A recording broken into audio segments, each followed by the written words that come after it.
Good afternoon, everybody. Well, it's late in the day, but the work never stops. So I've got Alan and the gang finishing off the slurry job because, frankly, we're running out of time and we've got lots and lots and lots of wheat to plant still.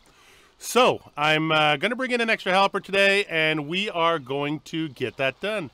He's I just had a burger here. Let's see if he's down here somewhere. And there he is. All right, so we're going to hit the road, and I will talk to you guys in a moment.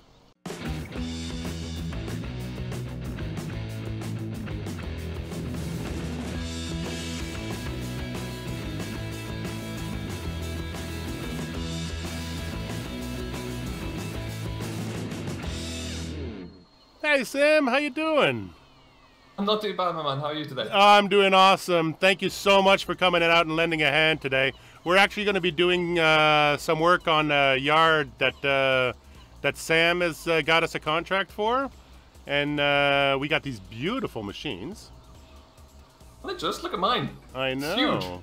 Sam's just made of money. He gets these things in on demo all the time. This Axion is gorgeous. Look at the modeling on that. He's got the ear of a dealer somewhere. Yeah. I'd like to know how he's done it. I think he's got a very, very patient banker, personally. So we're going to head down to, we're going to start at the fields down near where Frontier, what do you call it, distribution is, down at the other end over there. So if you want to just follow me down there, let's see here, so you can get into it on the right direction. This is the kind of job that you need contractor equipment for, and contractors use big equipment. So let's see, and undo the brake. That's the best thing. All right, let's just see if I can do this without ripping the fuel gauge, the fuel tanks out of here. Hang on, I'm gonna have to back up a little bit out of here. Okay, I'll back up the street if you want to follow my route. Yeah. You gonna go all the way back, or? Ah, okay, yeah, I see where you're going with this. A little space, I see where you're going with this. All right, let me just back that up a little bit more. Beautiful. We're out of trouble for now. Now, warning, traffic. Where are they? They're all good. And European style. I have to keep saying that because, or English style, because I end up on the wrong side of the road all the time. So let's see here. I mean, might have bumped that truck. In front of a poor lady, but she'll. So for the people on my channel, this is Simulation for the Nation.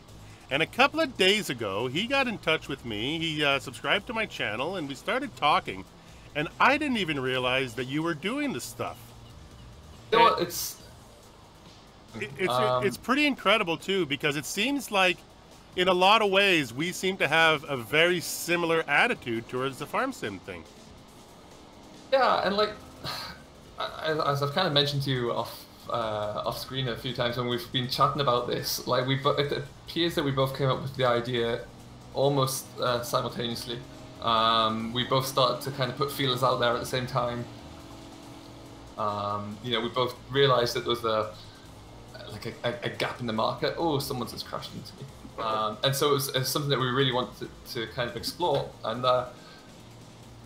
me, it's about kind of providing something a little bit different. Absolutely. Providing those, because the community is vast and very well stocked with people who have a fond interest in, be it just the modeling aspect or the actual gameplay aspect, or it's in some cases it's just, you know, it's just in the blood, and that's kind of get agriculture in any way they can. Yeah. And I you know, as we were discussing, really, it's like about finding that new, to show the game and the community in a bit of a different light. Well, really. that's it. And for me, I mean, I'll put a link just up there. You can hit that little I button now, people.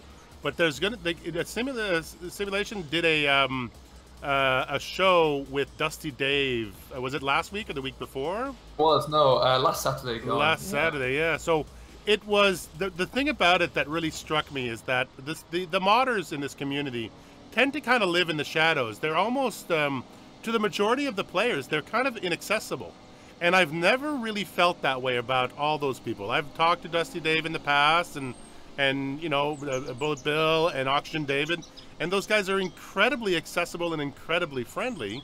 And I love the fact that you got him on to just discuss his philosophies and discuss his way of doing it. And he was so generous in being able to share his ideas with you. I thought that that was really interesting. It was, and I have a massive debt of gratitude to him for allowing me to, or for him to be the face really on this kind of alien concept really. Yeah. But like as I was talking to him about it, I was saying exactly those things. It's like, you're known for producing, in his case, I think he's had about 5 or 6 different maps out across his kind of mapping career, if you'd like to call it such. And, but no one really knows why he does it, what led him to doing such a thing. Exactly. Or his interests or anything like that. And it was a nice opportunity to get in there and figure that out, because a lot of people know him as, like you say, Dusty Dave off of SFUK. That's who it. Launches maps every once in a while, and there's so much more to him, and I think it was only fair that people kind of get to know what that is. That's it. If you want to do the headlands, if you actually want to do the headlands at the other end of the field, I'll do these headlands here, and then once we've got 3 or 4 stripes and we can give ourselves a place to turn around, then we'll start going up and down. No problem. It's I've just got a lot of weight on this machine. Yeah, there's a bit of a slope at this end of the field, so I don't think we'll be able to do it sort of east and west. So it might take a little bit of doing here. Okay, so now I gotta lower the tool, start that one up. It might look a little bit strange, just to warn you, but I'm gonna factor in the gate here for turning around, so it's gonna be a bit of a dogleg, but it'll probably work for the best. Okay. So let's see here. Where am I? Oh no, that's that. Okay, and that, and okay. Okay, I got the right tool. Start up the seeder. Start up the cultivator. Just do a little test pass here to make sure I got everything running. And put her in. Am I seeding? Yep, I'm seeding. All right, so it's going to be a little bit of work doing this with the more realistic, because it's a bit of an aggressive hill. Slow but sneaky. Yep. That's how I describe it. Now I got the seeder on. But once we start going side to side, we'll be going with the grain of the hill. We're going to be going with the slope. It should be quite doable. My question now is, will this John Deere pull this seeder rig up? Okay, hang on. Turn that back down. I need to set that up so that the cultivator comes up. Nope. That's the one. Okay. Back it out of the hole. Come on, out of the hole. And up we go. Come on. Oh wow, I can't be going into this ditch. What's happening there here? It is. Okay. I got her out. Woof, that was close. All right, so I may not be able to see the very corners of this field, because it's once you get off the into the grass, I'm having problems with traction getting back up. So. Oh, I see. Yeah, you've got a real dip in the corner there. Yeah. It's really. So let's lower that down again. See what we can do. Up she goes. Come on. 3 kilometers an hour. Looking slow. It's not working. I got to go to. I'm gonna have to go to the top and just do downhill seeding for a little while. I'm gonna just tidy this end up a little bit. Looking a little bit scruffy. This is always my contention with MR, is that in the end you have to treat it. The reason why it's realistic to me is you have to treat it as another challenge in the game, and there are times when you just won't be able to do things the way you just used to do it with just the vanilla game, right? Absolutely. I think it's a very good point, because like when when the vanilla game was all that you had, right? Very easy to suddenly start, I don't know, drilling wheat at 17 miles an hour, and you think nothing of it, and it becomes the norm. That's it. And I think it's great to be able to dial that back when you want to, and be able to adjust it. So I think that's really fascinating, and it's great. And I mean, as we've been discussing, I think there's a few adjustments because, like you say, it's still very much a working concept. Yeah. But it's great. It brings such a new whole level of realism really to the franchise, and it's what ultimately I think that's what most users would be striving for. I see. I still believe that the ones of us that play this game on a simulated level, the ones of us that are looking for simulated gameplay, are still the vast minority. I kind of like, you know, when you look at the fact that I think it's 60% of the business model is based around console players, and you know, the ones that play this game with all the mods and with MR and with seasons and all that, I kind of feel like we are very much a minority in this game, and that's why we sort of have to take care of ourselves and take care of each other. I'd agree with that. I certainly would, and I think it's very evident when you see how people kind of become a little bit disinterested when Seasons is forcing you to fertilize the field 4 times or 3 times, and you've got to do that over and over again. And people get a bit disinterested with that, but then, you know, that's what happens. That's it. Pretty much how it goes. And if you don't do it, then you don't grow a crop, and then you don't make any income. So it doesn't get more realistic than that, really. No, that's it. You can't just, you know, the idea that you can just grind a field and every 3 days get another crop was really nice. I mean, don't get me wrong. When I first played the Goldcrest map, that's exactly how I played it. I just got myself all the fields and I started grinding crops. And it was fine for a while, but the progression in the game and your ability to get skills that you can... I'm just going to try to do a straight line here, which may be a bit tough because I don't feel like the field calls for it, but like things like this where I'm pulling a seeder on a steep incline sideways, and I'm getting slipped sort of off the hill a little bit. I mean, to me, that alone is worth the MR. Now, if you look at it and you think about it as a limitation, then okay, then it's not for you. Then you got to go back to playing it the other way, and that option is there for you. I mean, obviously we're using stock machines here with the DLC pack, but you know, so they all have the more realistic enabled. And when you lift these devices up, or these machines up, do you see how they react? That's it. You know, it's completely different, and it's they roll and they rock with the gravity and the landscape. So it's, you know, that you can't replicate without this. That's it. And that's where it becomes worth it, right? That's where you start thinking about how, you know, when you've got your seeder up in the air and it's only suspended by the 3-point, it does that little rocking motion, and I think that's, to my farming, that's important to feel that and to get that in there. Now, if they could put in things like force feedback and things like that in the next version, that would be next level stuff. But certainly, I feel like going in that direction is a good thing. Hey, do you want to split the field down the middle? How would you like to get on with this? Yeah, we could do it. I kind of feel like we need to start where you are and work our way downhill. I think that would probably be the easiest way to go.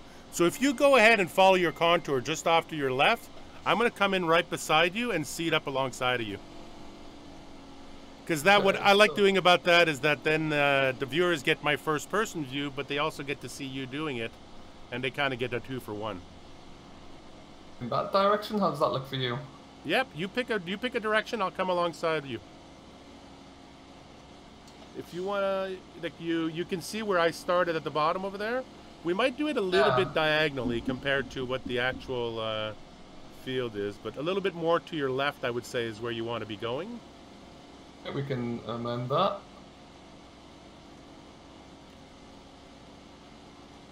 There you go.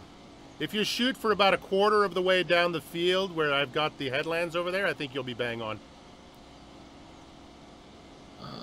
Continue on. There you go. Yep, your seeder's on. Stuff. It was fascinating. I was remarking to one of the guys just before that how we kind of kind of bumped in or like stumbled across each other's channels. Yeah. I think like we messaged each other, or I was about to message you when you messaged me saying, "Oh my God, we're doing the same kind of content here. We're doing the same show." It's like, how have we not stumbled across each other prior to this? And in the community we're in, it's a big community, but at the same time, for something like that, it's not that big. No, it's if not. we're both doing the same kind of thing. But it's. Oh, where are you? Oh, you're back there. I'm having a. You might want to come back. I'm having issues trying to find my my seeder here. Hang on a second. And select that one. Start it up. And down. And select that one. And down. Here we go. Let's see that. Can I start her up from there? Just looking for a seating texture. Yeah, I got seating. Good. Okay, so if you want to come back along the right-hand side of your line, I will catch up, and I will then we'll reset to come downhill. Now that I think I have it figured out. Alrighty then, we're away. This is always my issue with doing things without a HUD, because I play with no HUD on, so the tractors and the mods are not quite ready yet for that kind of gameplay, where you should have more information in the cab about the position of your tool and the position of your tractor, so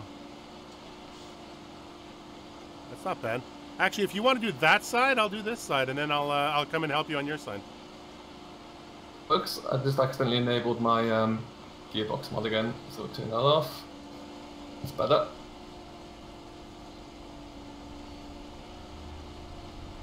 Now we're farming. There we go. Now we're going. So do you have a background in farming, or where did your interest come from? So I grew up on many farms actually. Yeah. My dad is now a retired farmer, so that's kind of the old saying of, you take the boy off the farm, but the farm never leaves the boy. No, absolutely. Very much true. So that's where it kind of came from, and then I've moved around and done many different things, but that interest has always been there, and it was always about trying to, keep an interest going, but whilst finding that that fix for a good realistic simulation game as well. So I would say FS11. Really? I stumbled upon Farming Simulator, and then obviously from there the rest is kind of and everything escalates from there on in, eh? Oh yeah, it does, and it's great to follow the franchise through the changes, but it's certainly something that I kind of dipped in and out of a little bit, and then it really kind of came back through the latter stages of 15, and then the obviously where we are today in 17. Yeah, and I know that a lot of people like to harken back to the golden days of Farm Sim 13 and all that stuff, but I joined it in Farm Sim 15, and the quality of the models and the quality of the mods and the things that Giants have now included in the game, like the plowing, like the fertilization, I feel like there's no time like the present, really. The quality of everything that we're seeing now in the game is absolutely stunning.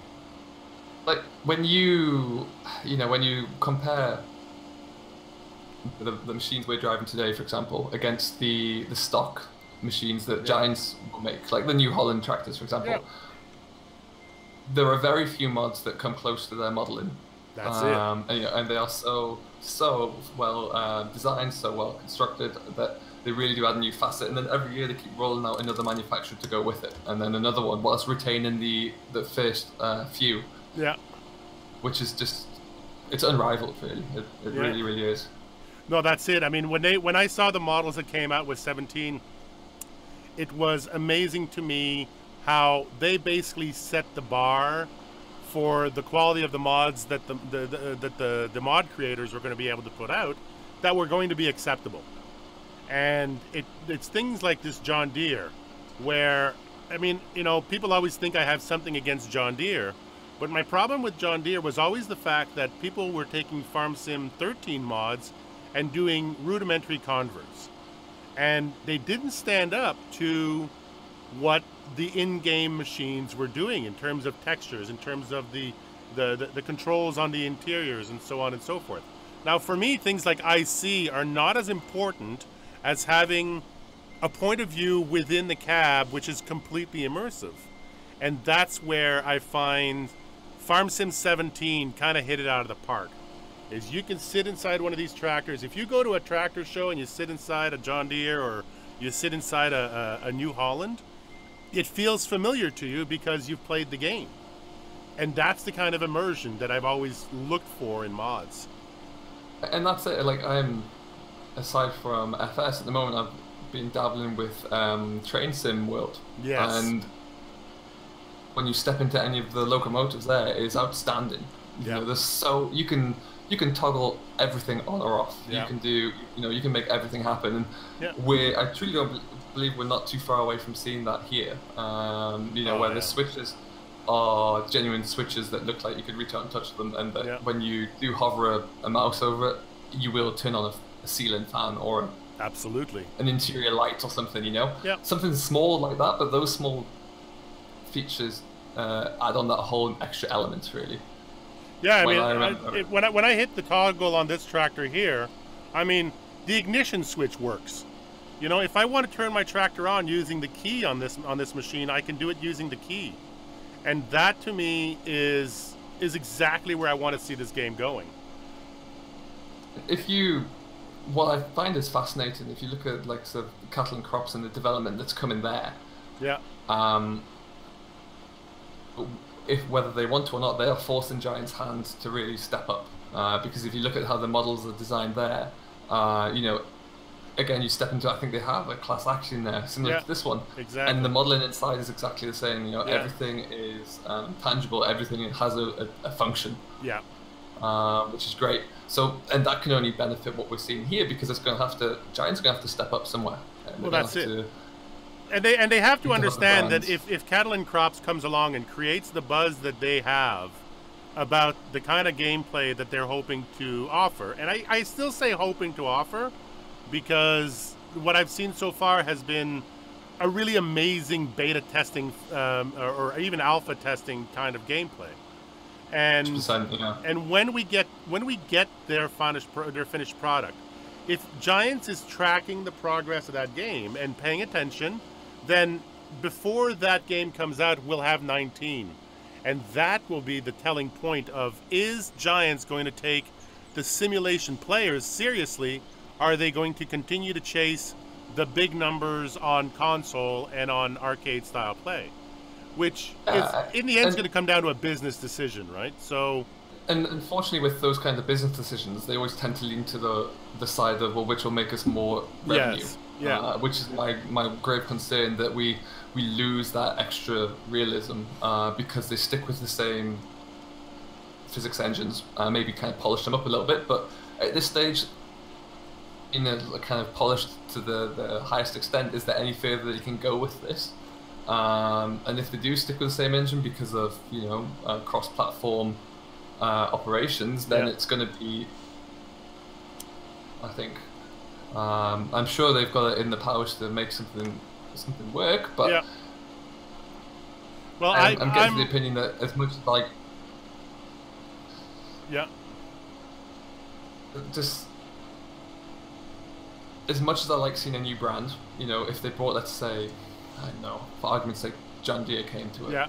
Not that I believe that would happen. If that did, that's great, fantastic, and I'm sure the models would look amazing. But those models only go so far when the environment is kind of with strain in what they can actually do. That's it. And that's going to be the test, right? Is that if they can create a game like what they did with the plowing and with the fertilization, where you have an option of playing it that way or not. So if you could put in the escape menu, what level of realism are you looking for? Are you looking for arcade? Are you looking for level 1, 2, 3, and 4? Are you looking for, you know, a gearbox? Do you want a manual gearbox? Do you want just the shuttle control? Like, that's the kind of things that I would love to see them implement just within their escape menu to give us the full inventory and the full ability to pick and choose where we put, you know, which level we want to play the game at. And I think it's within I think it's within their power to do it. What gave me that kind of crumb of hope, if you like, is the arrival of Seasons to consoles. Yes. Which I don't think any of us saw coming, Nope. except for those who maybe had like the inside ear. Yeah.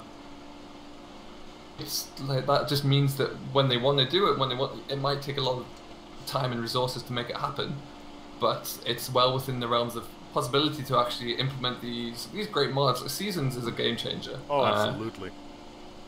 Yeah, I can't play a game without it now. No. I just think it offers so much.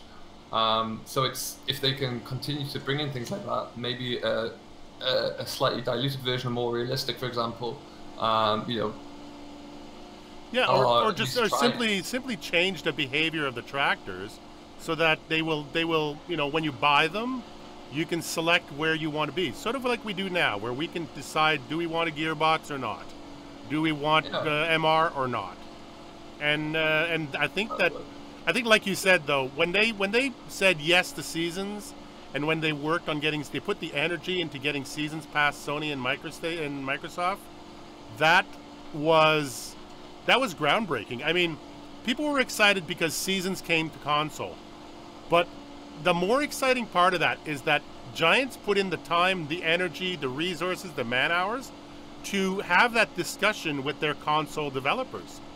And that's where, if they've opened up that channel, if they've opened up those doors where that's a possibility, that gives me no end of hope that Giants has understood that their game is being played as a simulator by some people, and that they need to be responsive to that.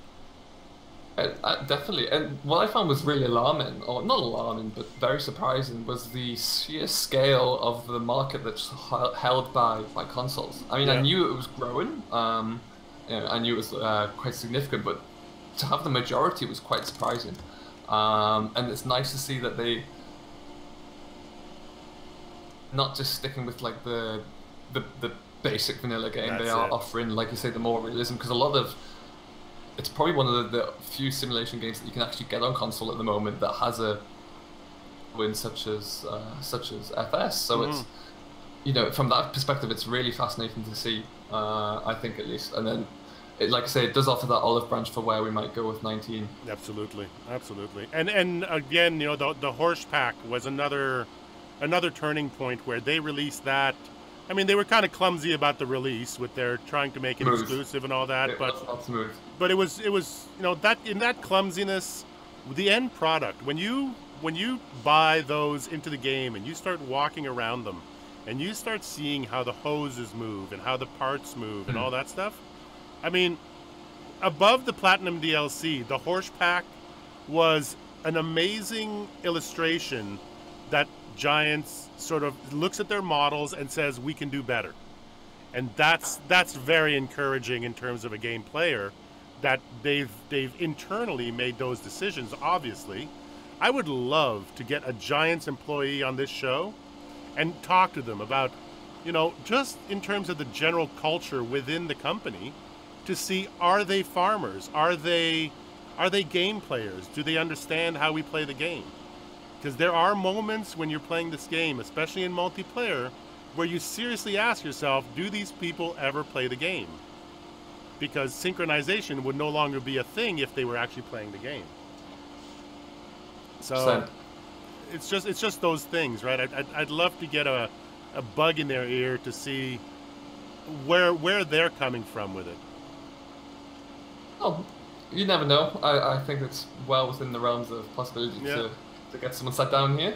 Yeah, I think I'm gonna start working their Discord at some point soon. It's a war of attrition. We've got to keep going. Yeah. All right, I'll take the last pass at it, and I think we're done this field. Are you coming back towards me now? I'm leaving you a little strip. Okay, perfect. So I'm going to pull out of your way, and then you finish that strip, and then I'll get the last one. I am having some issues with my transmission getting up this hill. I'm probably going to have to come give you a little nudge there. Yeah, I think I'm good. I'm good. What I've been doing is basically what I do is I put it into park, and I rev up the engine, and that lets me come out of the hole a little bit. Just bump start it. All right, there we go. PTO speed up and down we go. All right, excellent work. How are you doing for seed there? 56% remaining, so I'm more than fine. Oh, perfect. Okay. Is there another field behind us here? Is there one to the south of us, or I'm not sure. It's not cultivated. It is stubble at the moment. Perfect. That's why we have the power harrows on the front of it. Is we can chop that up. Oh, so there we go. There we go. Beautiful. And power that down. All right, so I'll come out the gate over here, and we'll make a right turn at the gate and hit into that other field. Tidy up this little corner on my way out, and then I'll be right behind you. Okay. Don't be too intimidated by the corners. I think that the corners are going to be especially difficult for us with the harvesters. So I kind of feel like a lot of that corner crop is going to get lost in the process. Okay, that's cool.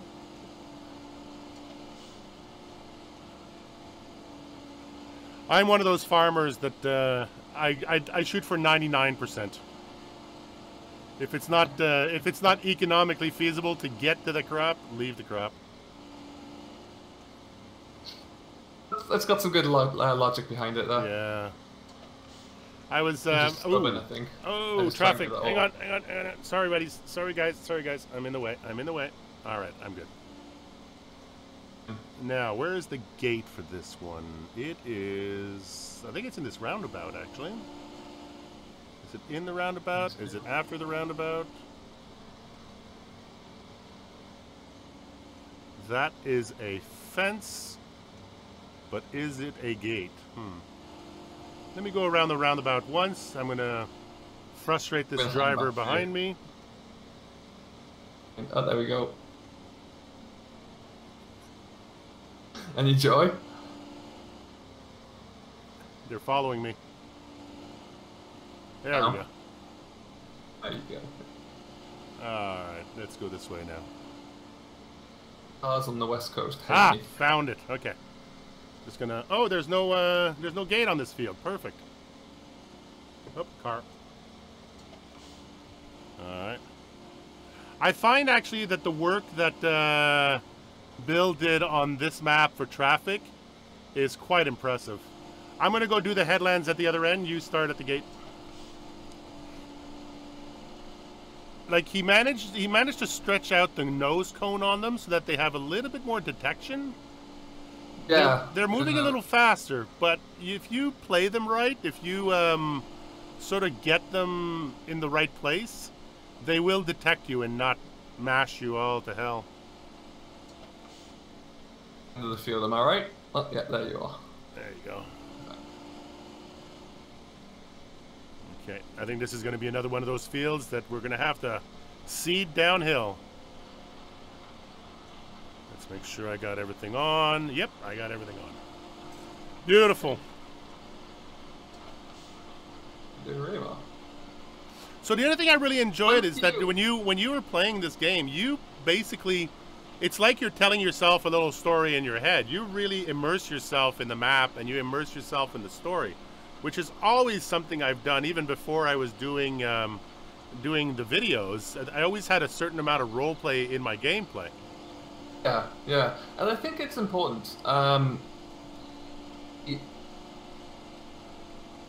Where I kind of like you, I kind of plot out in my own head, you know, okay, so I'm going to come in, I'm going to do X, Y, and Z, and then I don't know if it's just because I'm a bit strange or you know, it was way, but I just found that I was starting to narrate it as I was going through that, and then it's my want to kind of elaborate on what I'm doing and provide that kind of that narrative behind it with a little. I hate like using the words realism or. No, I hate that too. But it's, you know, I just want to make it as true to my experiences as possible because it's, you know, what I know and it's what I've done for quite a few years before I moved around and changed careers. So it's, you know, it's natural for me to kind of talk about it, and because I know there are people out there who are genuinely interested in how it works, and this might be their insight. And you know, I like to, if I can provide just a little bit of information about what I'm doing and why I'm doing it, then I will. And you know, I'll look at specific varieties of canola, for example. Right. You know, and put some story together as to why we're using that in this field, because it's, you know, suitable for types and for the climate and the moisture and the soil type. Yeah. And that's the thing too, that the more I played the game, I mean, when I first started playing the game, it was the only like scorecard was the money. The only scorecard I could keep is, can I make a profit doing this, or can I make a profit doing that? But that led to me playing the game by sort of playing the mechanics of the game. Not playing farming, but playing game mechanics.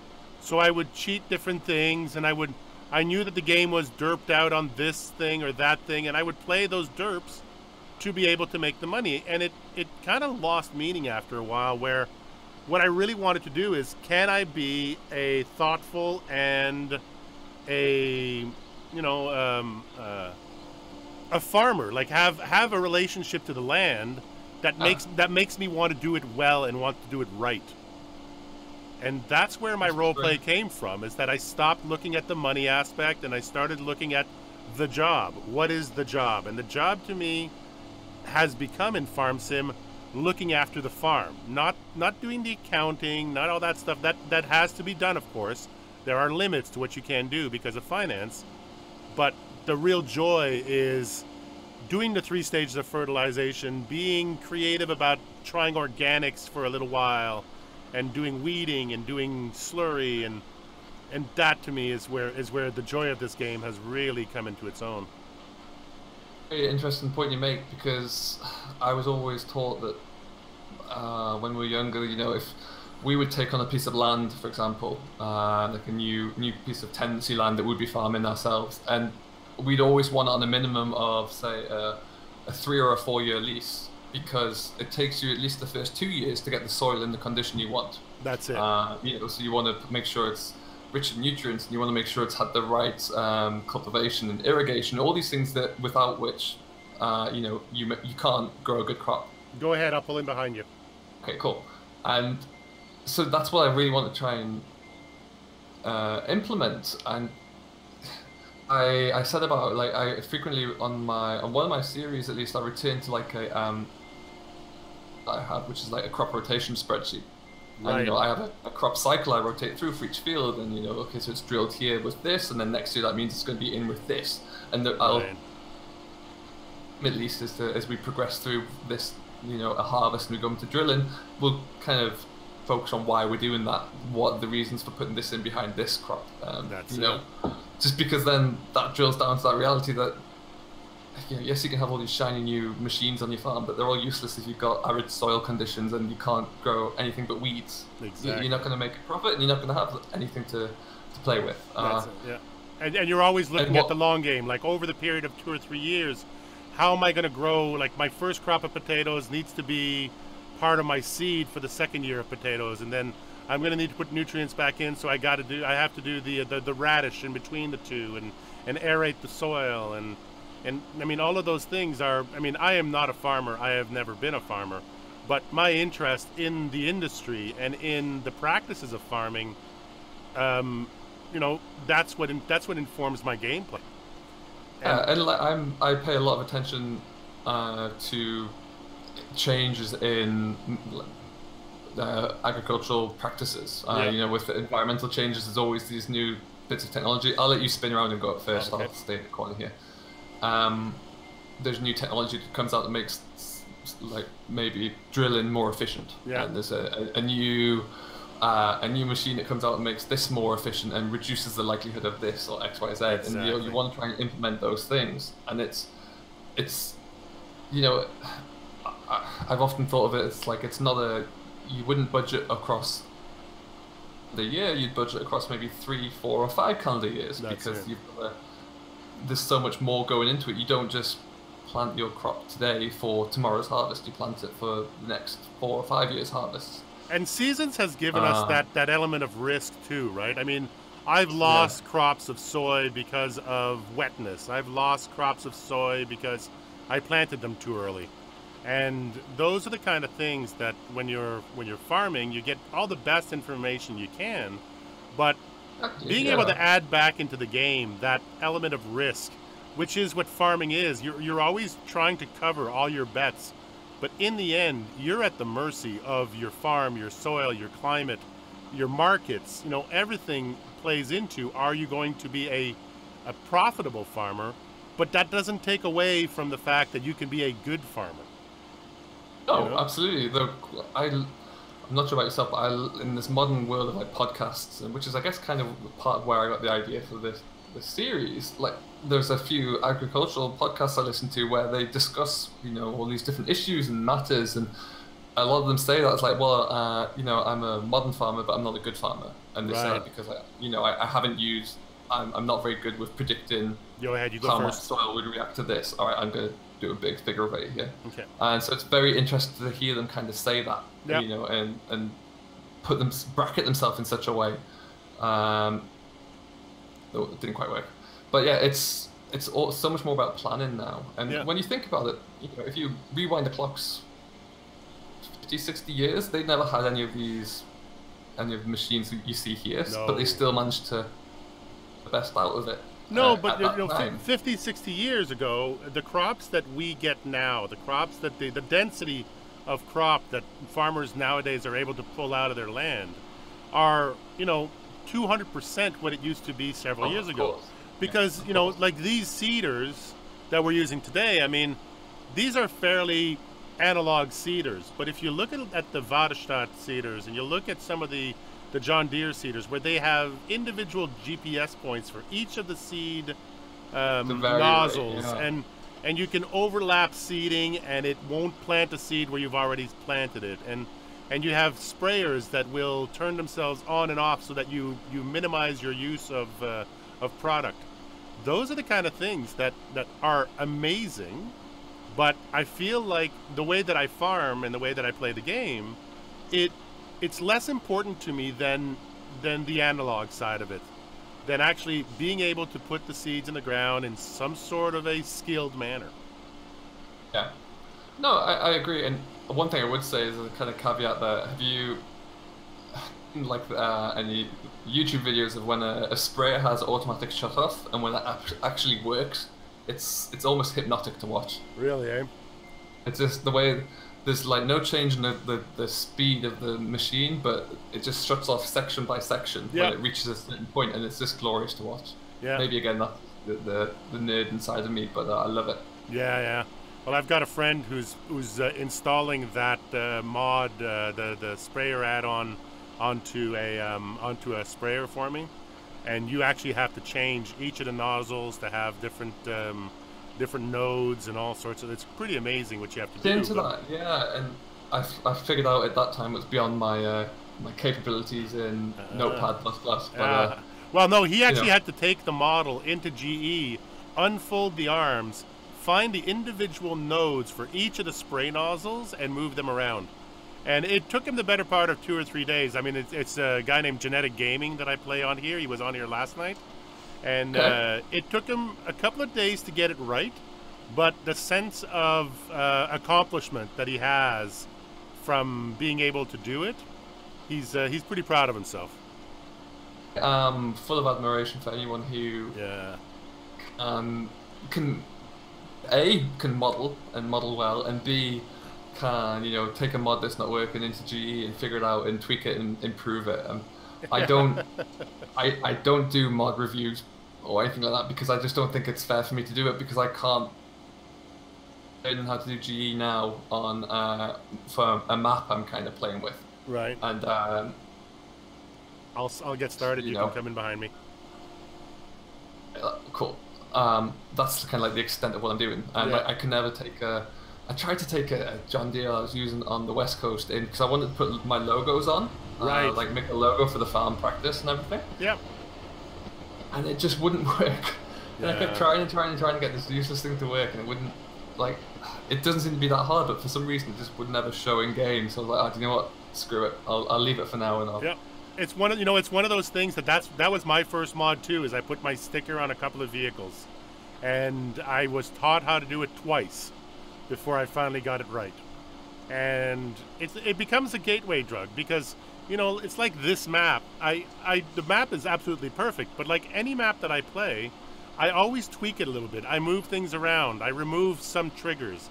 I move into the map.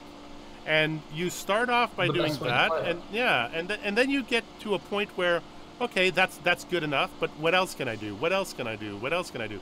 And it takes a while, before you can look at an XML file and understand what it's doing, understand what the author is trying to make different things do.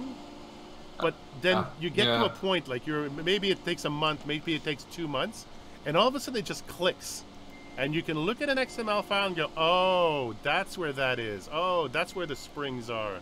That's why this thing is too heavy, or that's why this thing takes, 2,000 liters in a front loader bucket. Yeah, and it's a very good point. And I find that... Go ahead and make your turn. I'll pull in behind you for this one. When you, like you say, when you move into a map, I think it adds that immersion because, there'll be suddenly a need to put up a new shed in real life, or there'll be a need to clear out a yard to do something or other. Yeah. And I think, that adds to it because you find that, the way your game save is going, the way your storyline is going, you suddenly develop that need to include something. Exactly. And I even toyed with the idea. There was a video of mine that we were talking about the other day with the ploughing kind of demonstration. Right. And I was toying with the idea of going into GE and just putting up a whole load of manufacturers' flags that you'd get down by the store, just to make it feel like a. There you go. Like an actual like dealership a field show. Yeah. Exactly. Yeah, you got it. And I didn't get around to it, I think, or we ran out of time to get that in. So I missed out. But it's just little things like that so much to a game. And the placeables go so far, but then I just feel like to make it really look like it fits and belongs there, that you have to go into GE and play around a little bit. I have real issues with placeables. They have placeables have rather large footprints, and I find that those footprints are what end up making them look artificial. They have a function, don't get me wrong, they fulfill that function, but in terms of making something look like it belongs, that's something you can only do by going into GE, sticking in the building, putting in the grassy edges around it. Go ahead, I'll follow you on this one too. Kind of making sure the terrain matches the building and making sure everything marries in. And SimStation actually did a really good, I don't know if you follow SimStation, but he did a really nice video where he put in those global market silos and then turned around and went back into GE and modified the ground around the silos to be able to make them look like they belong there, make them look like they fit. And it was really interesting how he pulled it off. How are we doing for seed now? Well, 44%. So wow, still rolling well. This thing is very well MR'd. Doing all right. I've just got a nice shot of you in my rear view mirror as well. There you go. That's good. Perfect. Should concentrate on keeping a straight line. Just going to lift up so I don't destroy the grass here. Then I'll drop it back down on the other side. Who watches this who doesn't follow SimStation as well, he's a very good channel to follow because of the exact same reasons. Yep. His immersion and his storylines are really, really good. And he comes from a farming background, and 90% of his shows become about the way things are done and why they're done that way. And although his experience comes from a North American large agriculture, big giant flat field kind of world, the fundamental things that he talks about, those are the things you can apply to your game, right? I mean, the way that I now do headlands first when I'm seeding, and I then come around and fill in the middle, that's all SimStation. He explained to me ground compaction and how You know, it's not a bad thing to compact a crop once it's in the ground, but you have to do it at the right time and all that stuff. That's all SimStation.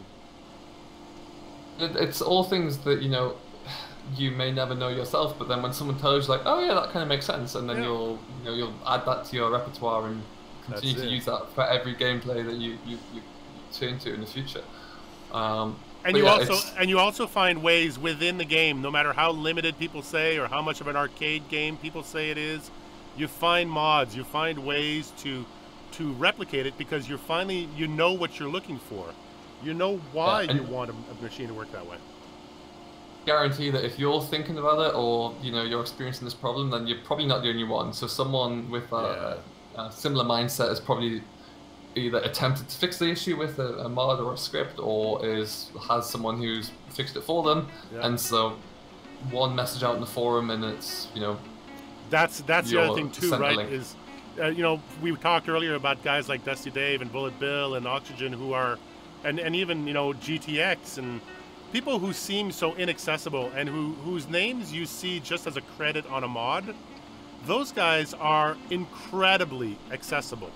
If you ask them in the right way, if you approach them in the right way with courtesy and with patience, they may not do it for you. But I found that all of those people have answered my emails. They've answered my Facebook messages. They've pointed me in a direction where I could solve the problem myself. Absolutely, and I think the main thing is that they want people to enjoy the map, you know, as much as anybody. And if maybe adding a script or teaching someone how to go into GE and moving the barn somewhere else helps them do that, then that's great, because that enhances their enjoyment even further. Exactly. They got the kind of the recognition for that side of things, rather than the impatience really that strikes them a lot. Like now, for example, as the community waits for Oakfield to arrive, be fantastic. But there's just a lot of impatience there, which I don't think is really fair for the modders, when, you know, it's not in their hands, and they're waiting for it as much as everyone else. So no, but I also react to those things by thinking that is, you know, in terms of my experience of this community, that is an incredible minority. Most of the people that I play with, that I play around, understand processes and stuff like that. There is of course a young, impulsive side to the game that does, you know, not know how to interact with people properly, not know how to ask questions properly. And they will, you know, always be a bit of a problem in terms of stressing out modders and doing all that stuff. So, but I find that those people are in a lot of ways given too much credit. Like, they're given too much attention for what this community is and has become. So, all right, I think it's been an hour since I've been yammering on to you here, and we have this absolutely stunning sunset here. So another reason, we got 2 whole fields done, and I got a couple more to do. If you want to hang out and do a few more fields, that'd be awesome. But I'm going to stop my recording here. Thank you so much, Simulation for the Nation, for coming and hanging out with me, and amazing conversation and great discussion. And well, thank you very much. You're always welcome. Again at some point. Oh, absolutely. Yeah, I think maybe we should gang up on a few mod creators and get them in here and just and drill them. I'm a huge fan of peer pressure, so I'm sure we can get them all in. There you go. Push them. All right, everybody, have a good night. We'll talk to you soon.